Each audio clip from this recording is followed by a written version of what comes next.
E aí, nobres ANCAPs, quem nos fala é o Di ANCAP. Vou começar o vídeo de hoje já citando 4 artigos que estão lá no Instituto Hofbra, 2 artigos escritos pelo próprio Hofbra, 2 artigos escritos por hofbardianos que citam Hofbra e parafraseiam de uma forma bem interessante, que complementam aspectos hofbardianos muito relevantes que foram negligenciados, infelizmente, no debate do Miorin lá, que foi um fiasco, infelizmente, totalmente oposto do que os artigos do Hofbra nos ensinam, tá? Eu vou começar aqui recomendando fortemente o artigo titulado Hofbra e o conflito israelense-palestino, escrito pelo Oscar Grau. Há uma citação bem interessante do próprio Hofbra em tal artigo, que é a seguinte, abre aspas, os libertários devem perceber que propagar princípios supremos não é suficiente para lidar com o mundo real. Só porque todos os lados compartilham a culpa final do Estado, não significa que todos os Estados sejam igualmente culpados. Fecha aspas. Aqui o Hofbra, ele deixa de uma forma bem escancarada mesmo. Ah, o Estado é mau, o Estado é mau, o Estado é mau, para fugir. Inclusive, até outro artigo do Hofbra, que ele até usa esse verbo fugir, né, que há ANCAPs que se valem dessa abstração como uma espécie de escapismo, e aí fogem do mérito da questão, né, uma coisa de covarde. E foi isso que o Miorin fez durante todo o debate lá no podcast Três Irmãos. Você defendeu aqui que o sionismo é um movimento de autodeterminação judaica, assumindo o argumento dos próprios sionistas. Sim. Como é que você explica que a concretização desse projeto em 1948 tem implicado na expulsão violenta de mais de 700 mil palestinos, na destruição deliberada de 500 vilarejos árabes e na proibição, até hoje, do retorno desses refugiados, algo, como eu já disse, garantido pela Resolução 194 das Nações Unidas e pelo direito internacional. A Nakba, a catástrofe lembrada pelos palestinos, não foi uma tragédia inevitável da guerra. Segundo documentos militares e pesquisas de historiadores israelenses, como Benny Morris, Ilan Pappe e Tom Segev, tratou-se de um plano estratégico de limpeza étnica para construir um Estado de supremacia judaica em uma terra majoritariamente árabe. Então, a minha pergunta é: como é que pode se chamar isso de autodeterminação judaica? Autodeterminação para quem? Para os judeus europeus que ali chegaram às custas da expulsão, do massacre e da desumanização de outro povo? Não é evidente, Mirim, que um projeto nacional, como dizem os sionistas, um projeto nacional fundado sobre a expulsão em massa e a negação de direitos básicos é, por definição, ilegítimo, violento e supremacista? Vai, Miorin, são 5 minutos, Miorin. Em termos práticos, eu quero começar falando da resolução que ele mencionou. Ele esqueceu um fato muito importante. Aprovado com 2/3 dos votos e com participação dos árabes até o último instante, o plano de partilha descrevia a possibilidade da existência de 2 estados e teve plena atuação dos árabes, que quando o resultado não foi concretizado, eles simplesmente se recusaram a reconhecer a pertinência do resultado e afastaram-se de qualquer processo. É muito, muito, muito, muito importante entender, inclusive, papel, por exemplo, da União Soviética, que não pode ser tratada de forma alguma como tendo uma visão inerentemente antissemita. Ela estava contra ou a favor do plano de partilha? Ela estava a favor. Se nós observarmos atentamente o que acontece, inclusive, tem a ver com a Resolução 94? Porque é absolutamente muito comum a existência de resoluções por parte dos 2 lados que, de uma forma ou de outra, se disponham a reconhecer direitos, determinações e que sejam descumpridos. É só isso que eu disse. Nós temos, dos 2 lados, descumprimentos expressos de acordos previamente estabelecidos. É simples assim. Inclusive, indica que eles estão em uma posição que até mesmo a legitimidade e a permanência dos acordos se torna algo muito complicado. O que está inserido na própria questão do próprio Estado. Veja, quando você me pergunta sobre a composição do Estado, eu adoto a hipótese do Spencer. Para mim, todo Estado é um permanente agressor. Aí o Oscar Grau, o autor do artigo, ele complementa essa citação do Hoffman de uma forma bem interessante também. Abre aspas. Portanto, se o comprometimento com o libertarianismo vai além de papagaiar princípios, os libertários devem ser relevantes e tomar partido assim que tiverem conhecimento para fazê-lo, ou, pelo menos, devem admitir a possibilidade de atribuir uma culpa maior a um lado.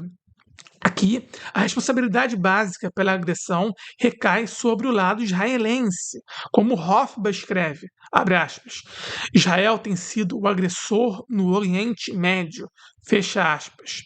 E o Estado israelense é culpado pela maior parte da destruição e inúmeras injustiças cometidas na região desde 1948.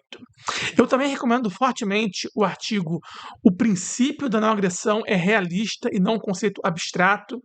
Aqui também a autora cita essa questão do Hofbauer, que fala de papagaiar princípios, e que o Hofbauer está falando também de Oriente Médio. Está até aqui no artigo, abre aspas. Hofbauer nos lembra que, em qualquer guerra, você não pode simplesmente confiar em teorias da não agressão para determinar quem é agressor e quem está lutando na defesa. Ele critica a tendência de evitar se preocupar com os prós e contras detalhados de qualquer conflito e adverte que os libertários devem perceber que papagaiar princípios supremos não é o suficiente para lidar com o mundo real. O artigo do Hofbauer, A Culpa pela Guerra no Oriente Médio, uma citação que eu vou fazer do Hofbauer, que eu acho que é muito pertinente mesmo, que o Miorin negligencia. O Hofbauer diz, abre aspas, o fato de a Palestina não ser uma terra virgem, mas já ocupada por um campesinato árabe, não significava nada para os ideólogos do sionismo. E aqui o Hofbauer também faz uma ressalva que até mesmo no começo havia sionistas que queriam apenas um lugar para ficar de boa com os seus, tá? E até o Hofbauer fala que havia, sim, dentro do sionismo originalmente, até mesmo uma motivação justa, até nobre, tá? Ele até cita aqui, por exemplo, no artigo, que em 1903 houve uma tentativa de fazer um Estado de Israel lá na África. Só que o pai do sionismo, ele perdeu, sabe, essa votação. Ele votou a favor do Estado de Israel lá na África, só que ele foi vencido, né? E aí o Hofbauer fala que havia muito mais do que a ideia de querer um lugar para ficar de boa com os seus. Eles queriam realmente passar por cima do campesinato palestino. E o Hofbauer, aqui no artigo, também complementa dizendo, abre aspas, muitas vezes, antigos títulos de terras turcos eram desenterrados e comprados baratos, expropriando assim o campesinato árabe em nome da imigração sionista. Aqui o Hofbauer ele aponta algo muito interessante, que é a interferência do imperialismo britânico. Também há uma citação interessante que eu posso fazer desse mesmo artigo, que é a seguinte, abre aspas, de que mais provas precisamos de que Israel é agora aliado e satélite dos Estados Unidos, que no Oriente Médio, como em tantas outras áreas do mundo, assumiu o manto outrora usado pelo imperialismo britânico. Fecha aspas. Isso aqui é só o começo, tá, pessoal? Mas, de fato, é muito curioso isso, porque o imperialismo britânico esteve por trás, justamente, dessa formação do Estado de Israel. Lembremos-nos que Rothschild recebeu a Carta de Balfour, que era o governo inglês prestando contas ao Barão de Rothschild. E ele prometia justamente terras, né, lá na Palestina para os judeus, na causa sionista. E realmente, em uma carta de Balfour também, nos anos 20, falava de 90% de população não judaica lá na Palestina, 90% nos anos 20. Agora pensem vocês, nos anos 20 havia 90% de população árabe e só 10% de população judaica. Nos anos 40 há uma partilha da ONU que dá a maior parte das terras para os judeus, 55% para os judeus. Isso pode, em algum sentido, ser justo? Francamente. E ao decorrer da live, o Miorin vai falar que Israel nos anos 60 descumpriu lá acordos, e de fato isso aconteceu, né? Ele expandiu mais ainda, abocorreu mais ainda terras. Ele não está satisfeito de ter aquela maioria de 55, quis aumentar, né, para ser a grande maioria mesmo, né? E aí o Miorin fala, mas nos anos 40 houve esse acordo de 55 e os árabes já não estavam querendo. Então, Tá de boa. Cara, olha só o nível dele, cara. Os 55% os árabes já não estavam querendo, aí Israel também descumpriu, pegando mais ainda. Mas calma aí, mas os 55% já era injusto, porque havia muito menos disso de população judia, muito menos. Judeu era a minoria da minoria naquela época. Então como que vai ter a maior parte do território? Então já era injusto nos anos 40. A ONU lançou uma partida injusta. Ai, mas a União Soviética aceitou.